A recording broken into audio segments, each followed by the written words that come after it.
Hello, my name's Chris, and welcome to my new YouTube channel, A Pilgrimage with Jesus. It's called this because I recently completed a pilgrimage from Saint-Jean-Pied-de-Port in the southwest of France to Santiago de Compostela in the northwest of Spain. And having completed it, I feel there's a lesson and a message that I'm meant to share. First of all, though, I would like to say a quick prayer.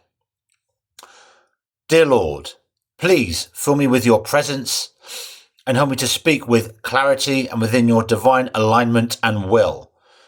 Please help this video to reach the right people and for it to impact their lives in a positive and meaningful way. Amen. I decided to walk the pilgrimage because I became a Christian last year, and I believed that in doing so, I would receive some guidance as to what actions I should take next in life. And I particularly hoped that I might meet the girl who I'm one day meant to marry. However, as the hike progressed, I realized that my dreams were being inverted. Not only was I not going to meet her, but instead I was meant to stop pursuing her altogether and completely surrender to God and to commit to performing His will. Because of this, when I had finally finished the Camino, I actually felt quite disappointed. For many years now, most of my life and actions have been geared towards finding my soulmate. But it became evident during the Camino that this was a selfish desire. And if I ever wanted to eventually find my wife, whilst also receiving God's blessing, I would need to fully surrender this desire to Jesus. This was very difficult for me to accept, especially considering the path my life has taken, and that this has been the only thing that has ever been truly important to me. The reason that finding her has been so difficult is because of how my personality was formed.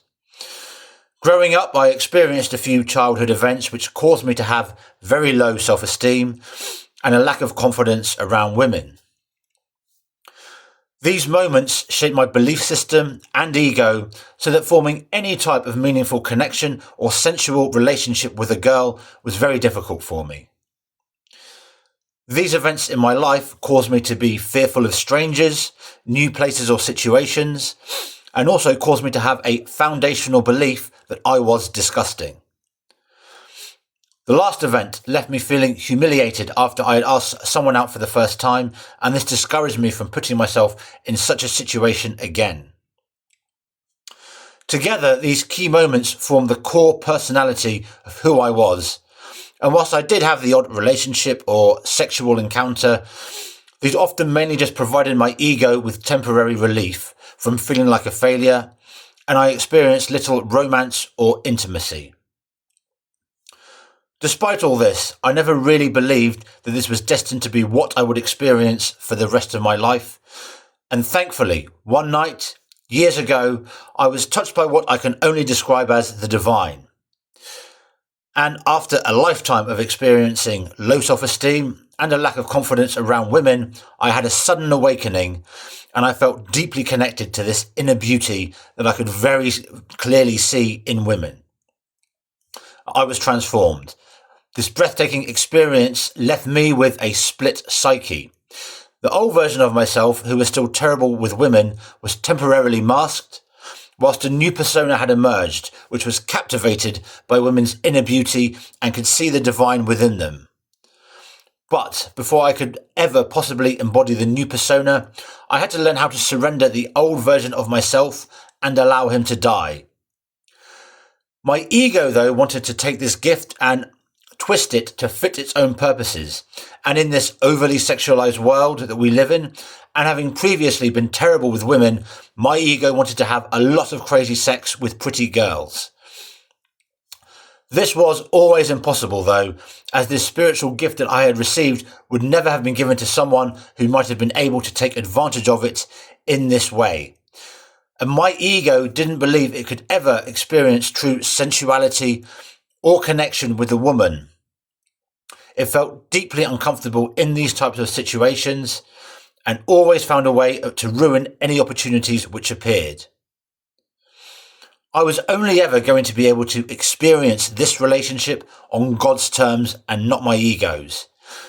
And this has meant that over a long period of time, I have needed to surrender more and more deeply to God's plans, which at times has been very difficult. For a long time, my ego or self was striving to fulfill its own goals, and it eventually realized that any girl I met or relationship I experienced would lack the divine beauty and therefore the satisfaction that my soul truly desired. This led me to eventually realizing that Jesus was the answer. And so I invited him into my life last year, and now any relationship that I can picture is infinitely richer, deeper, and more beautifully profound than what I could have ever previously imagined. With the divine in the relationship, every moment becomes precious and is to be deeply savoured. And I know that if I don't find this first and have God's blessing, then any relationship I find will never truly satisfy me. This is really how everyone's relationship should be structured, with God leading and flowing through it. And this is so important to me that I'm willing to surrender the one thing that I've always wanted far more than anything else, as I wouldn't want to experience this relationship in the first place unless God was in it. Besides, deep down, I know that even now, after all this time, if I am meant to one day meet someone, then now is not the right moment to do so. And I can see that God is still sculpting me and my life so that the experience can become even more incredible than it would be otherwise. So I now have to learn how to surrender this desire while simultaneously hoping that God will fulfill it one day. But at the same time, accepting that this may not be in his plans for me. The Lord works in mysterious ways, and I just have to trust him and be obedient.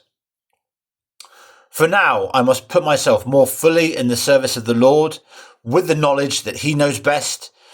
And if he decides to grant me a wife, it will be with his blessing.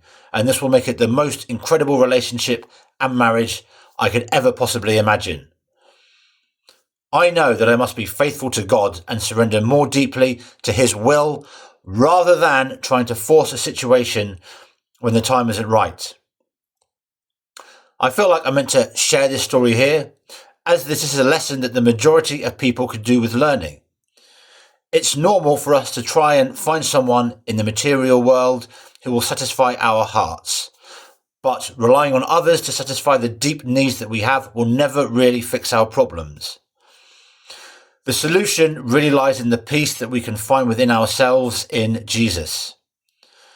There are a myriad of ways our partners can let us down or disappoint us. And even when they try to never hurt us, tragedy can strike at any moment, which can be completely destabilizing. There is no substitute for the love of Jesus, which is the greatest and most reliable comfort in such times. And truly everyone should prioritize pursuing a relationship with Jesus before they try to find their long-term partner. This is what I have discovered at the end of my pilgrimage, and this desire to have the divine within all marriages and relationships is what Jesus would wish for all of us. Thank you for listening. I hope you found my story of interest and hopefully learnt something of value. If you did, then please like, comment and subscribe, and I'll see you in the next one. Namaste.